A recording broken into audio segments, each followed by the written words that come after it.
பங்குச்சந்தையில் முதலீடு பண்ணுற அத்தனை பேருமே எதிர்பார்க்குறது ஸ்டாக் ரெக்கமெண்டேஷன்ஸ்.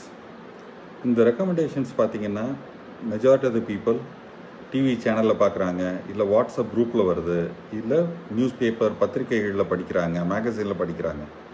இது போக அவங்க டீல் பண்ணக்கூடிய அந்த ஸ்டாக் புரோக்கர் அவங்களுடைய ரிசர்ச்லேருந்து வர இன்ஃபர்மேஷனும் ஒரு பக்கம் இருக்குது.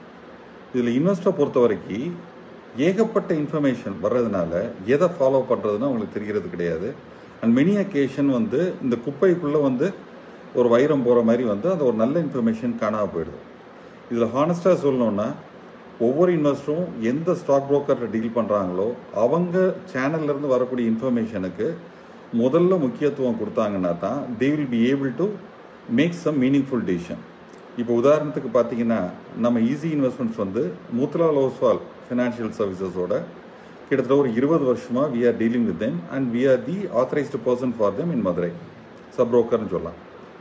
இவங்க மூத்திலால் ஓஸ்வால் பார்த்தீங்கன்னா 38 வருஷ அனுபவம் வாய்ந்த இந்தியாவோட முன்னணி பங்குச்சந்தை நிறுவனம்.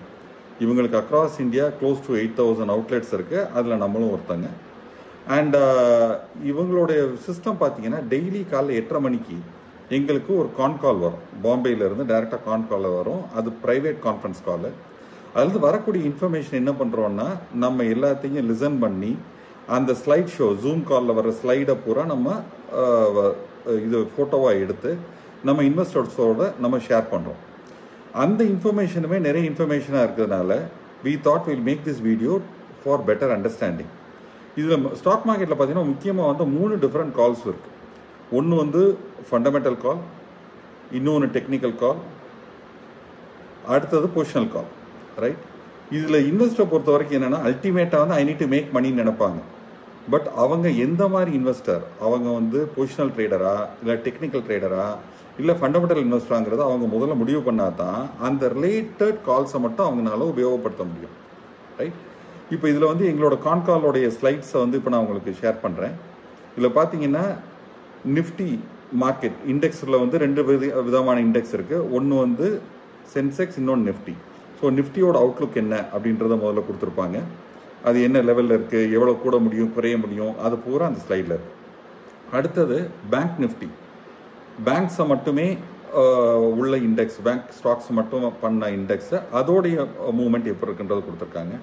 அடுத்து சென்செக்ஸோடைய சார்ட்டும் கொடுத்துருக்காங்க, அதோட அவுட்லுக் கொடுத்துருக்காங்க. இது கொடுத்ததுக்கப்புறம் பார்த்தீங்கன்னா இந்த நிஃப்டி சென்செக்ஸ் மாதிரியே mid cap index, small cap index இருக்கு. ஸோ அதோட அவுட்லுக்கும் கொடுத்துருக்காங்க, ரைட்? இது பூரா நமக்கு மார்னிங் காலில் ஒரு ஓவரால் ப்ராடர் மார்க்கெட் எப்படி இருக்குன்றத இந்த 5 சார்ட்டை பார்த்தாலே நமக்கு தெரிஞ்சு போயிடும். இதுக்கு அடுத்தது இன்வெஸ்டர்ஸில் ஃபாரின் இன்வெஸ்டர்ஸ் இருப்பாங்க, டொமஸ்டிக் இன்வெஸ்டர்ஸ் இருப்பாங்க. அவங்களுடைய மூவ்மெண்ட் எப்படி இருந்திருக்கு, அவங்க எப்படி பர்ச்சேஸ் பண்ணியிருக்காங்க, செல் பண்ணியிருக்கான்ற அந்த ஸ்டாட்டிஸ்டிக்ஸ் ஒரு ஹியூஜ் கைண்ட் ஆஃப் டேட்டா கலெக்ஷனாக இருக்கும். பட் அதுவும் நமக்கு ஷேர் பண்ணுறாங்க. இதுக்கு அடுத்தது பார்த்தீங்கன்னா எந்தெந்த செக்டர்ஸ் எந்த மாதிரி மூவ் ஆகிருக்கு, ரைட்? லாஸ்ட் 1 டேயில் எந்தெந்த செக்டர் இன்க்ரீஸ் ஆயிருக்கா, டிக்ரீஸ் ஆயிருக்கா, அதுமாதிரி லாஸ்ட் 5 டேஸில் எதுவும் இன்க்ரீஸ் ஆயிருக்கா, டிக்ரீஸ் ஆயிருக்கா, அந்த டீட்டெயில் பூரா பார்த்தீங்கன்னா இந்த ஒரு சிங்கிள் சார்ட்லேயே நமக்கு கவர் பண்ணி காமிச்சிருவாங்க. நம்ம இதை பார்த்தோம்னாலே நமக்கு நம்ம வச்சிருக்கக்கூடிய செக்டர்ஸ் என்ன மாதிரி இருக்குது, பாசிட்டிவ் ட்ரெண்டில் இருக்கா, நெகட்டிவ் ட்ரெண்டில் இருக்கான்றதை நம்மளால் புரிஞ்சுக்க முடியும். அந்த செக்டர் காலுக்கு அடுத்தபடி பார்த்தீங்கன்னா தான் நமக்கு அந்த ரெக்கமெண்டேஷன்ஸ் கால் வருது. ஃபஸ்ட்டு இந்த டெக்னிக்கல் கால்ஸ். இதில் என்னென்னா அந்த டெக்னிக்கல் கால், பொசிஷனல் கால், ஃபண்டமெண்டல் கால் 3க்கும் உள்ள அடிப்படை வித்தியாசத்தை நம்ம புரிஞ்சுக்கிட்டோம்னா தான் அந்த கால் நமக்கு ஏற்றதான்றதை நமக்கு புரியும், முடிவு பண்ண முடியும். ஃபார் எக்ஸாம்பிள் டெக்னிக்கல் கால்ன்றது பியூர் சார்ட் பேட்டர்னை வச்சு மட்டுமே ஸ்டடி பண்ணக்கூடியது. ஸோ இந்த ஸ்டாக்கோடைய மூவ்மெண்ட் இப்படி இருந்திருக்குன்னு சொன்னால் அடுத்து இப்படி இருக்க முடியும்னு சொல்லி ஒரு ப்ரெடிக்டிவ் பேட்டர்ன் அது, ரைட்? அதில் கம்பெனியோட ப்ராஃபிட்டு, மூவ்மெண்ட்டு, ஃபண்டமெண்டல்ஸ் எதையும் அவங்க கனெக்ட் பண்ணுறது கிடையாது. பிளெயின் ப்ரைஸ் சார்ட்டை வச்சோ இல்லை மூவிங் ஆவரேஜை வச்சோ அவங்க சொல்லக்கூடியதான் அந்த சார்ட் பேட்டர்ன். ஸோ அந்த டெக்னிக்கல் கால்ஸை பொறுத்த வரைக்கும் பார்த்தீங்கன்னா எப்பயுமே போத் டெக்னிக்கல் கால்லையும் சரி, பொசிஷனல் கால்லையும் சரி, அந்த ரெக்கமெண்டேஷன் கொடுக்கலையே அதுக்கு ஸ்டாப் லாஸ் கொடுப்பாங்க, டார்கெட் ப்ரைஸும் கொடுத்துருவாங்க, ரைட்? இப்போ நம்ம இதை பர்ச்சேஸ் பண்ணுறோன்னு சொன்னால் இந்த டெக்னிக்கல் கால், பொசிஷனல் கால் ரெண்டுமே ஷார்ட்டர் பீரியட்காக உள்ளது, லாங் டேர்முக்கு கிடையாது.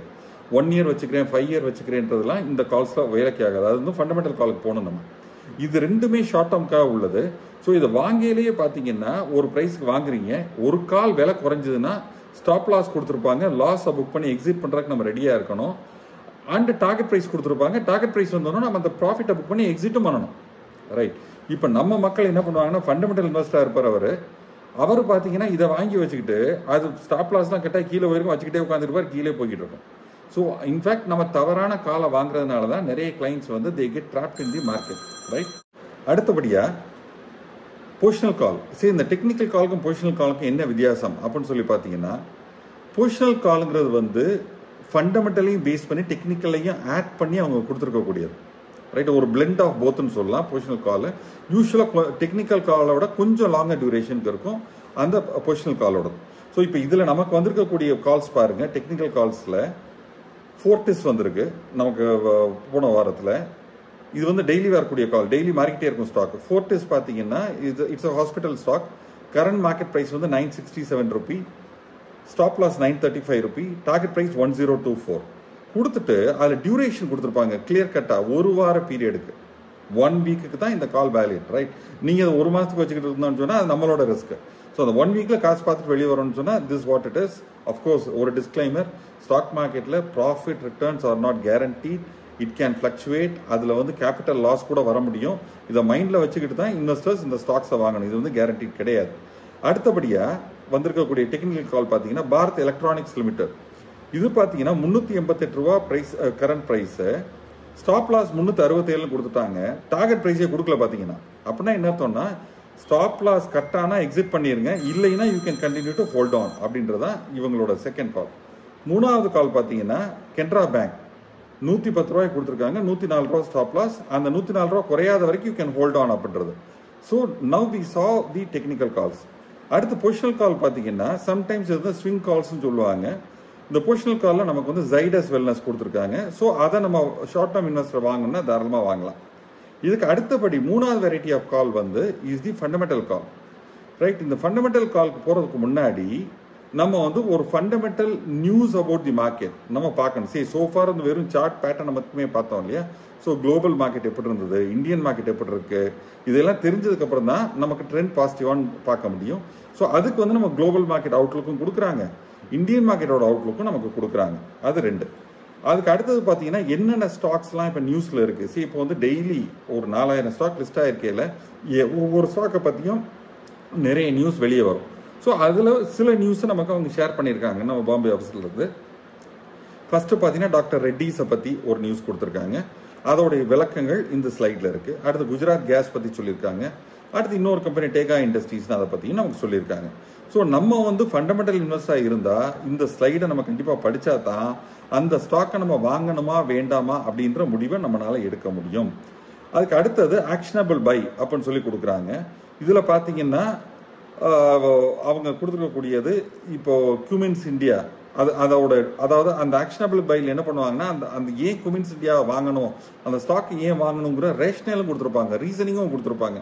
ஸோ அந்த ரீசனை கொடுத்துட்டு பார்த்தீங்கன்னா குமின்ஸ் இந்தியாவை 4016 ரூபாய்க்கு வாங்குங்க, 4500 ரூபா வரைக்கும் போகிறதுக்கு வாய்ப்பு இருக்குது, 12% அப்சைட் இருக்குது அப்படின்னு கொடுத்துருக்காங்க. இதில் நீங்கள் கவனித்து பார்த்தீங்கன்னா இதில் ஸ்டாப் லாஸ் மென்ஷன் ஆயிருக்காது, ஏன்னா இது வந்து ஃபண்டமெண்டல் கால். அதே மாதிரி பயோகான் அடுத்த ஸ்டாக் கொடுக்குறாங்க, 364 ரூபா பை கால், 410 ரூபா target price, 13% upside, again stop loss கொடுக்கல. So long term investor maybe யூஸ்வலாக ஒரு 1 இயர் அவுட்லுக் இருக்கு வச்சுக்க முடியும் அப்படின்னு சொன்னால் they can look into this particular stock. இதுக்கு அடுத்து பார்த்தீங்கன்னா ஒரு ஃபோக்கஸ் இன்வெஸ்ட்மெண்ட் ஐடியாஸ்ன்னு சொல்லி ஒரு 5 ஸ்டாக் கொடுத்துருக்காங்க.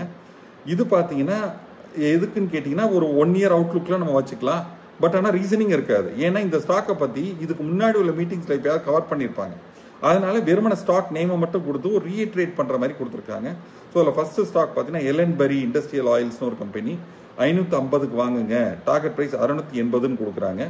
பாரதி ஏர்டெல் 1894க்கு பை ப்ரைஸ் கொடுத்து டார்கெட் ப்ரைஸ் 2285.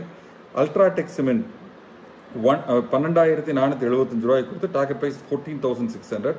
ரெடிகோ கெய்தான் 2810 ரூபாய்க்கு பை கால், டார்கெட் ப்ரைஸ் 3250 ரூபா. லெமன் ட்ரீ ஹோட்டல்ஸ் 173 ரூபாய்க்கு பை கால், 200 ரூபா டார்கெட் ப்ரைஸ். அது எவ்வளோ % அப்சைட், இந்த பை காலுக்கும் பை ப்ரைஸுக்கும் டார்கெட் ப்ரைஸுக்கும் எவ்வளோ அப்சைட்ன்றதான் மென்ஷன் ஆயிருக்கு. சரி, எலன்பரி வந்து 24% அப்சைட், பாரதி ஏர்டெல் 21% அப்சைட், அதுமாரி லெமன் ட்ரீ 16% அப்சைட், அந்த மாதிரி மென்ஷன் பண்ணியிருக்காங்க. இதில் ஜென்ரலாக இன்வெஸ்டர்ஸோட மைண்ட் ஸ்டெப் இருக்குன்னா எதில் ஜாஸ்தி ரிட்டர்ன் வரும் அப்படின்னு தெரியுதோ அதை வாங்கணும்னு நினைப்பாங்க. பட் ஆக்சுவலாக இதில் எந்த ஸ்டாக் நமக்கு பிடிச்சிருக்கோ அந்த ஸ்டாக்கை பார்த்து வாங்குறது தான் உத்தமம்.